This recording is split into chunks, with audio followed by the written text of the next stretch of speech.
The first time I locked my office door while family visited, my sister laughed like I had just made the funniest joke she'd heard all week. Not uncomfortable laughter, not confused laughter, but mocking laughter. We were in the kitchen finishing dinner while her youngest son ran circles around the apartment, holding one of my couch pillows like a shield and screaming about zombies. Vanessa leaned against the counter drinking wine while watching me slide the office key into my pocket after grabbing my charger. Then she smiled and said, "What's in there? Government secrets." Everybody laughed lightly, even me, because at the time it genuinely felt easier treating the comment like harmless teasing instead of explaining the real reason the office stayed locked whenever people visited. The real answer sounded strangely dramatic out loud unless you had experienced enough family boundary violations firsthand to understand exactly why it mattered. The office wasn't hiding anything scandalous. It was just the first space in my adult life that actually belonged completely to me, which probably sounds ridiculous to people who grew up around healthier family dynamics.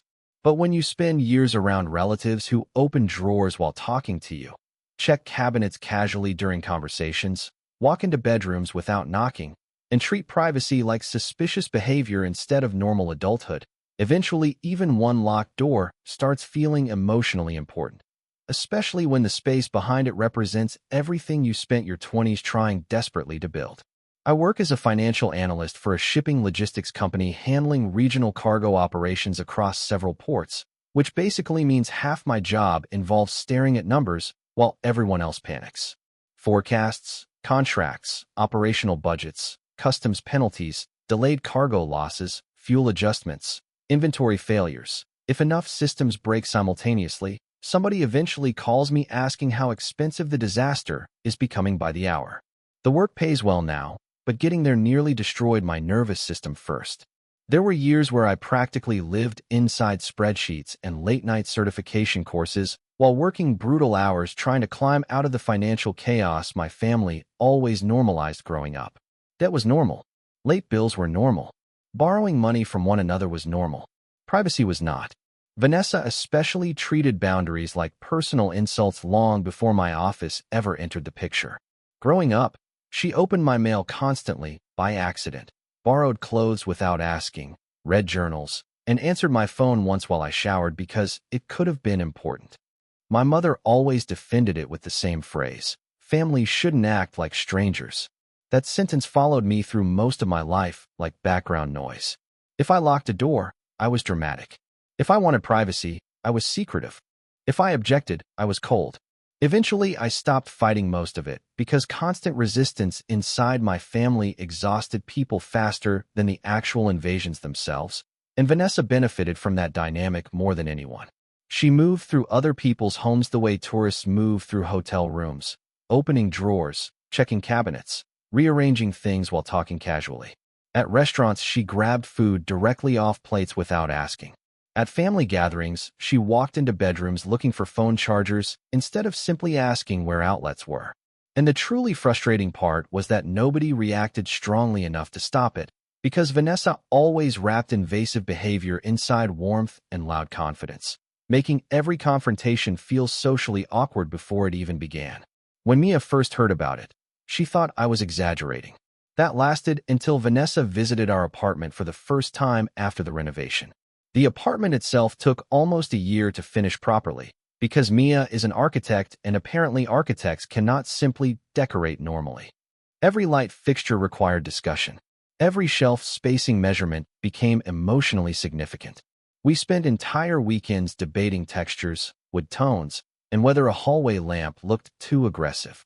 Still, once everything came together, the place finally felt peaceful, minimalist, quiet, controlled.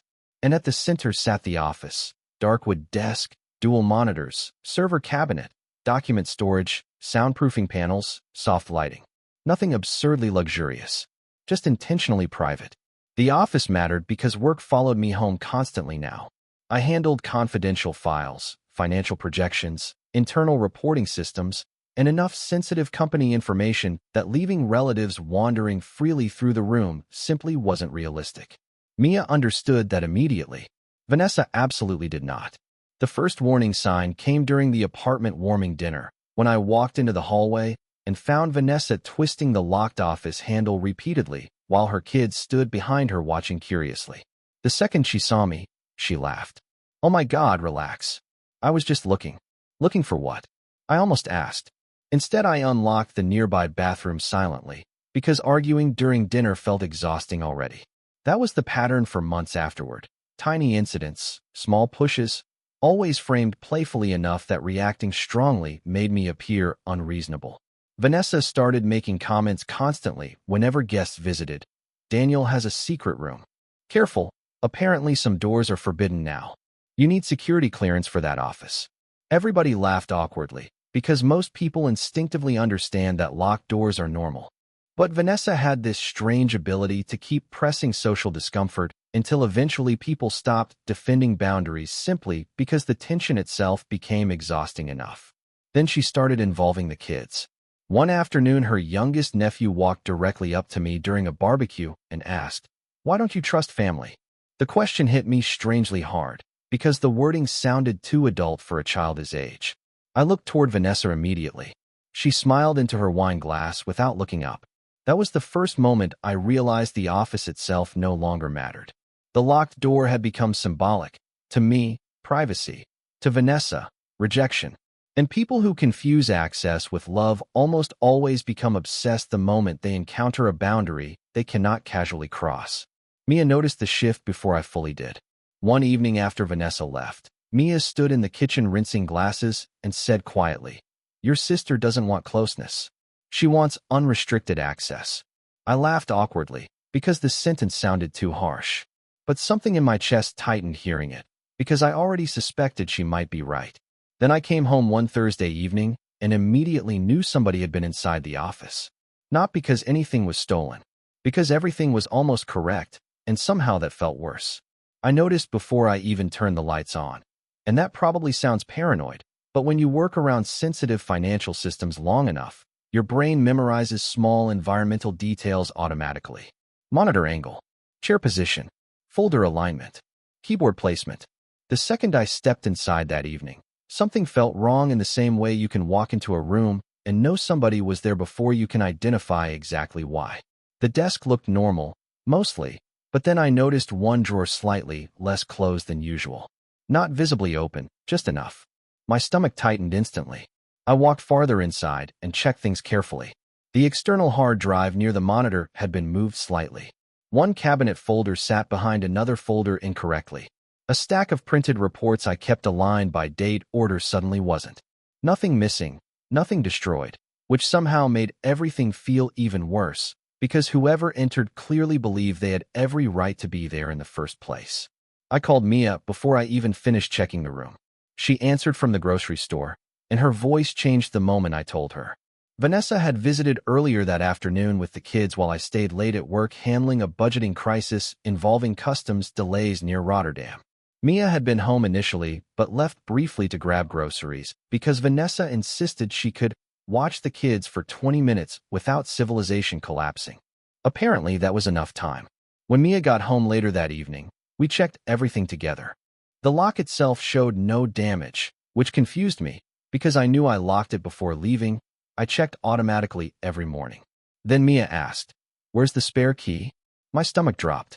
The spare key sat inside the kitchen utility drawer alongside batteries, takeout menus, and random appliance manuals, because I never imagined somebody would actually go searching for it deliberately.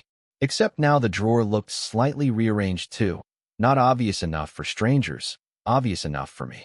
Mia leaned silently against the counter afterward, and the expression on her face hurt more than anger would have, because she looked like somebody who had already warned me about this long before I was willing to accept it myself. Still, I did not confront Vanessa immediately. Some deeply conditioned part of me still wanted to avoid escalation at all costs. I waited instead, which turned out to be a mistake. 2 weeks later, she showed up unannounced on a Wednesday afternoon while I worked from home handling a remote executive review, financial forecasts, and restructuring proposals connected to several regional shipping contracts, documentation sensitive enough that I had the office door locked even inside my own apartment.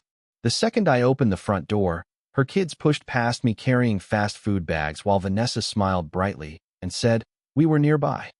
Nobody was nearby. The Marina District sits completely outside their normal route, and she knew it. But saying that out loud immediately would make me the difficult one, which was exactly how Vanessa always operated socially. She forced other people to either tolerate discomfort quietly or become the hostile party publicly.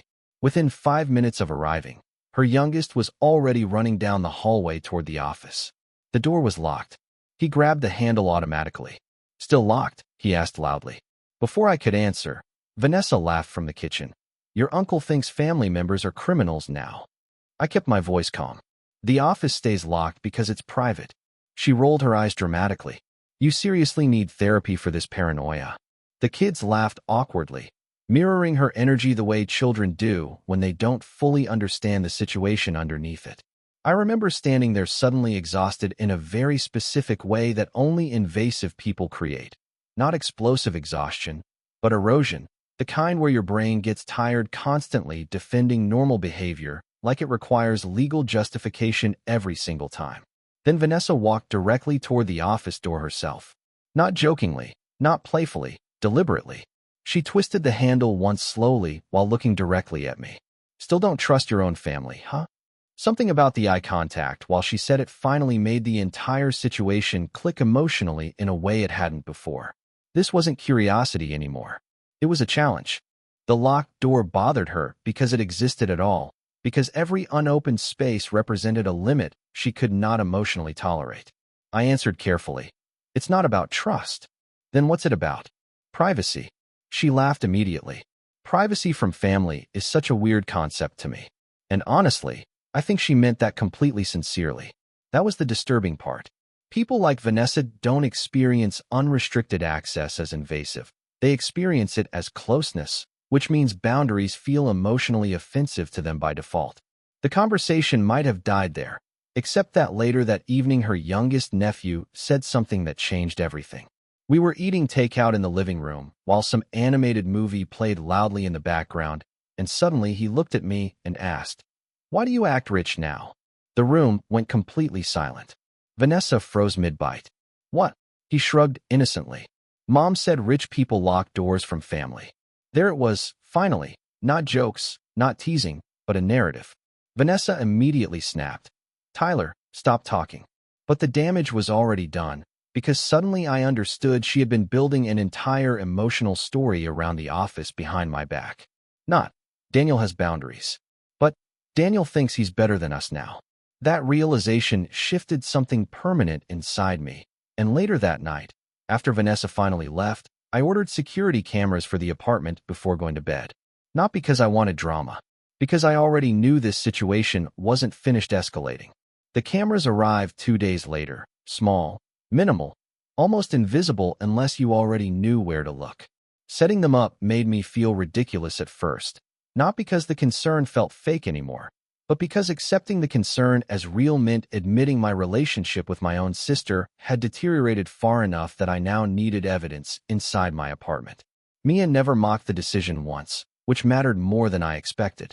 She helped position the hallway camera near the bookshelf facing toward the office without turning the entire apartment into a surveillance bunker, and afterward she sat beside me on the couch quietly while rain rolled across the marina windows outside and asked, "What happens if you catch her?" I didn't answer immediately, because honestly I had spent so many years avoiding conflict with Vanessa that even now, part of me imagined evidence might somehow magically stop the behavior without requiring confrontation.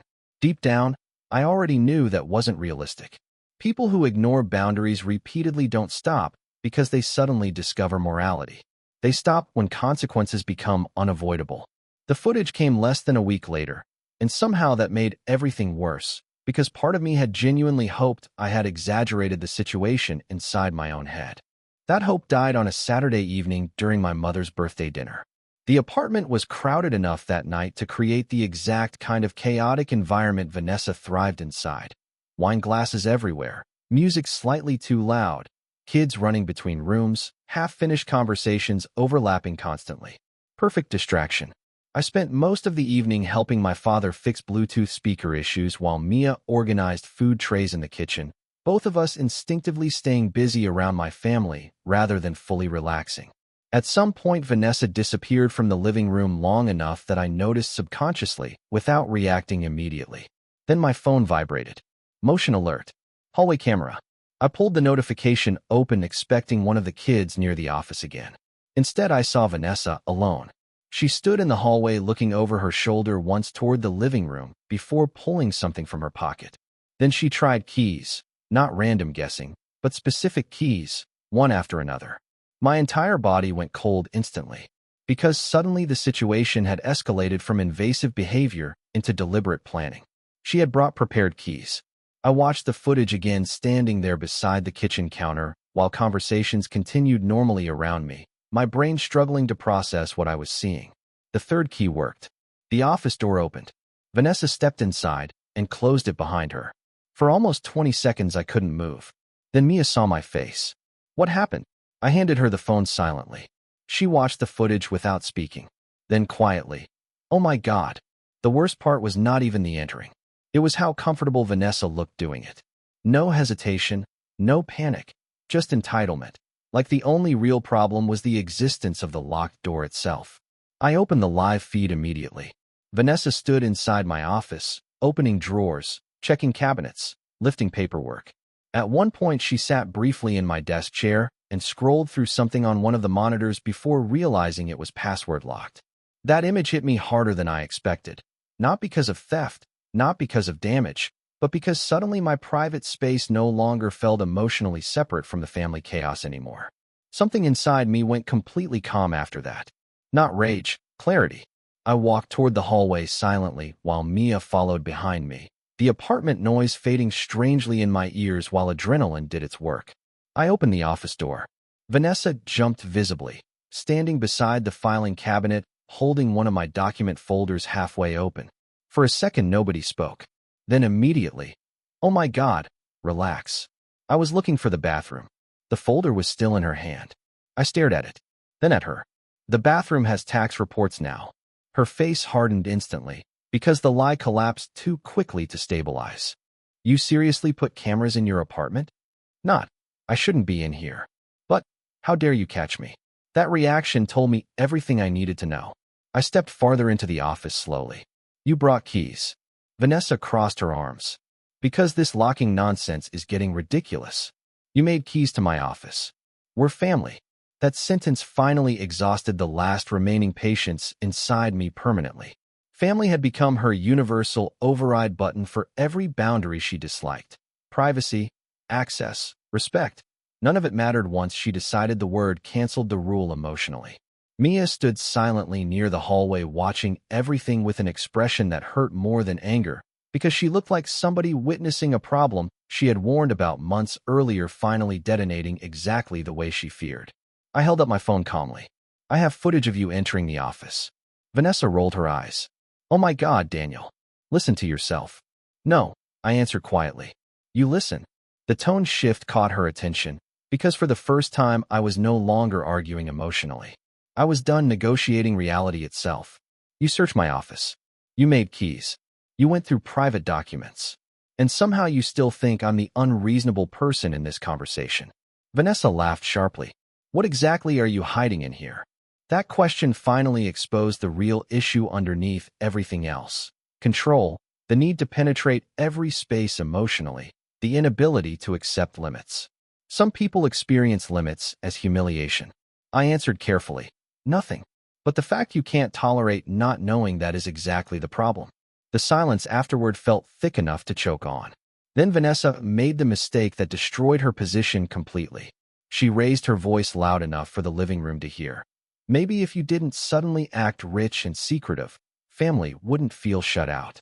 Conversations outside stopped almost immediately. She still thought public pressure would save her. She thought embarrassment would force me to fold the same way it always had before. Only this time, I had evidence. And that changed everything. The second living room conversations started dying around us. Vanessa realized she had pushed too far. You could see the moment it happened on her face, that tiny shift from confidence into calculation, because suddenly the situation no longer looked like Daniel being weird about privacy.